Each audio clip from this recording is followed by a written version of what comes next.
Hey everyone, I hope you're having a good day. You guys really enjoyed the last video, so here are 73 more behind the scenes facts about Star Wars The Clone Wars Season 1. Let's get right into it. Henry Gilroy really wanted to put Jar Jar in charge again and let chaos ensue. He called it the clone's worst nightmare. Senator Karras is carrying the staff of Ra from Indiana Jones' Raiders of the Lost Ark. The pirates' tanks are partially based on the skiffs from Return of the Jedi. It was a logistical nightmare for the animators keeping Dooku, Anakin, and Obi-Wan attached with the blue restraints. Rob Coleman directed this episode. He was the animation director for all three prequel films. The attention to detail in the ship breaking and glass shattering of the crash scene was intentional to make up for the lackluster crash of the Twilight in the movie. George Lucas wanted to show the audience no one is invincible and have Anakin be mortally injured, changing our expectations of the seemingly invincible character. The Lurmen are based on a comic book where the Ahmanon are fighting the Empire, and George decided to use the Lurmen species concept from Revenge of the Sith. This episode is Aayla Secura's second ever on-screen appearance in canon. This moment is our first time seeing Aayla Secura in action and really letting loose against the droids. Dave Filoni was cautious of not showing Grievous and Ventress defeated in so many episodes, as to not take away the threat and menace of the characters. Lock Durd was made to have a different silhouette from Nute Gunray, making him big and heavy with an even bigger hat than Nute Gunray, even more gluttonous than your average Nemoidian. Lock Durd is voiced by the infamous George Takei. Matt Wood loves to give the droids sass in their responses to their generals, like this moment here. Successful, my weapon is... Okay, right. Jackson Say did all the concept design for this episode. He even painted the skies that were mapped in for the animation. Filoni wanted anime effects like trails behind the speeder bikes. Trespass was some of the smoothest and lifelike character animations so far in this season. Things like breath when characters talk, showing the team's learning curve in animating the characters. The animators made different snow density and speeds to parallel the story beat that was going on. When Senator Chuchi buries the hatchet with the Tall's leader, the blizzard cuts and the snow drifts gently. The question of how the Talls survived on an ice planet is raised, and Filoni explains there might be an area of forest and foliage under the ice that provides them with firewood, food, and nutrition. The jackets that Anakin and Obi-Wan wear are based on Han Solo's jacket from The Empire Strikes Back. The Snowtrooper clone is heavily inspired by Ralph McQuarrie's original Snowtrooper design. The Pantoran dignitaries are connected to George Lucas's character, Baron Papanoida, first seen in Revenge of the Sith and played by George. This episode gives a look into the way the Jedi operated before the war. Anakin and Obi-Wan act in much more of a diplomatic function. The first time we see a soldier of the Republic betraying the Republic is Captain Argyes earlier on in the season. This episode is meant to show the clones that have Jango Fett attributes and their unpredictability. The team took an opportunity this episode to revisit Christophsis and make it more expansive. The command center in this episode has the same geometry of the center we see in Trespass. The mess hall in this episode is deliberately designed after the mess hall at Skywalker Ranch. Chopper taking droid battlefingers is a reference to soldiers taking ears during World War II in Vietnam. This is the first instance of the show exploring clone individualism and how that will affect the understanding of Order 66, eventually leading to some great story writing that we get later on in the seasons of the show. Hidden Enemy is a prequel to the prequel to one of the prequels, and there's a prequel to this episode. This episode was inspired by Legends comics, where there was a virus developed to kill Gungans.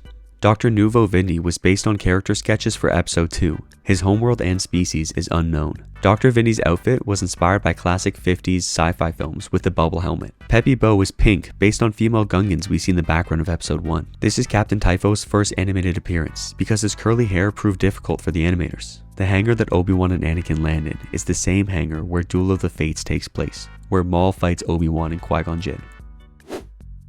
This episode wasn't originally planned, but George Lucas decided it worked well enough for a sequel. Jabo Hood is a parallel character to Anakin as a child, and represents what his life would be if he had stayed on Tatooine. 1,000 Moons refers to the line Anakin says to Padme in episode 1, asking if she's an angel. I heard the deep space pilots talk about them. They're the most beautiful creatures in the universe. They live on the moons of Viego, I think. The angels of the moon of Viego actually glow and give off light in this scene. Filoni notes that the clone suits aren't capable of filtering out the virus, but somehow they're able to sustain the vacuum of space. Originally in the script, Anakin was out flying with Ahsoka in the fighter battle, but George Lucas wanted Anakin to have an overseeing role. The helmet design of Ahsoka's fighter squadron is reminiscent of samurai flowers. It's a shame they all get blown up so quickly. Martuk was designed overseas and originally looked too much like Nute Gunray. Martuk is named after Dave Filoni's cat named Took. The blinking red and blue scope on his goggles was an accident in the animation, but looked interesting, so the animators left it in. The plan that Ahsoka uses to turn the hull of the Venator and draw on the Separatist ships is actually a strategy that Dave Filoni read in Timothy Zahn's Heir to the Empire novel, where Grand Admiral Thrawn uses a very similar technique. Dave Filoni actually drew an image of the cruiser on its side as a kid, in awe of the coolness of this moment, and it's so cool to see that he brought that childhood dream to life. Dave Filoni wanted to show the image of the clones fighting and rescuing a small child. It was this important idea that made it Filoni's favorite episode of the season. The background and skies are desaturated in this episode to give Fryloth a void and colorless feeling, as if it was covered in dust. The Gut-Cur beasts came from an unused design from the prequel films. Every single Gut-Cur is physically identical, but they each have unique skin textures. The tactical droid in this episode is made to be a unique evil version of C-3PO, always knowing the odds. Numa calls the clones Nera, brother, to show the representation of their virtue in this episode. Throughout this arc, we see the different leadership styles of each general, Anakin, Obi-Wan, and Mace Windu. Cham Syndulla's blaster pistol was modeled after Han Solo's and is very reminiscent of the classic design. Wat Tambor doesn't actually have any feet. Even in the original ILM model, he has no legs or feet. He's just rolling around somehow. Emir was a name given to Wat Tambor to show a level of prestige and a position of power. Who else thought his name was Emir Tambor while watching this show as a kid? In the Separatist transport carrying all the gold and treasures from Ryloth, we can see the Ark of the Covenant in the background. When the bridge turns off and Mace is left falling, the lack of sound is us entering Mace Windu's mind echo as he channels the Force to escape the freefall. The AT-RT doesn't actually fit inside an AT-TE. The AT-RT is likened to velociraptors from Jurassic Park with their speed and agility. The Hyena bombers were designed to be reminiscent of the Empire's TIE bombers.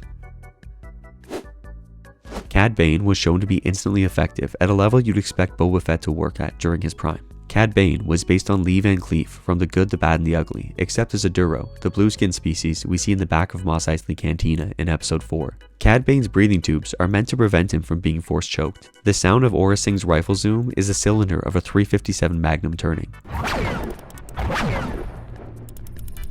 The sound of Aura's blaster is a highly altered and compressed baby scream. Robanino was based on an old Senator concept drawing from Revenge of the Sith. He was named after a crew member. Dave Filoni gave Cad Bane a big hat because he himself loves big hats. Zero the Hutt doesn't have their normal character accessories after going to prison. They're missing their hat, jewelry, and ringtails. Thank you guys so much for watching. If you want to see a continuation of this series, please leave a like and comment below, and I hope to see you in the next one.